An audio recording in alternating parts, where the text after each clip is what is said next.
Mercedes-Benz key fobs typically use a CR2032 3-volt lithium coin cell battery. Always check compatibility before replacing. Confirm the battery type by checking your fob's label or the vehicle's manual, available on the Mercedes-Benz website.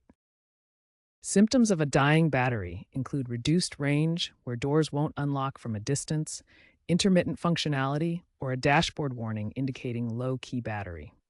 For models with digital key sharing through Mercedes Me, excessive use can drain the battery faster. First, locate the seam or notch on your key fob. This is usually along the edge and may be marked with an arrow. Insert a small flathead screwdriver or plastic pry tool into the notch to gently open the case. Some models, like the 2018 Plus GLC class, snap open without tools. Gently pry apart the two halves of the case. Be careful not to damage the internal components. Remove the old CR2032 battery carefully. Note its orientation with the positive side facing up. Insert the new CR2032 battery in the same orientation, positive side up, and ensure it's seated securely. Snap the two halves of the case back together firmly until you hear a click.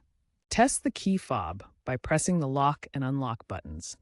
The vehicle should respond within range. Dispose of the old battery responsibly at a recycling center. Do not throw it in regular trash. If the key fob still doesn't work properly, consult a Mercedes-Benz dealership to check for electronic faults.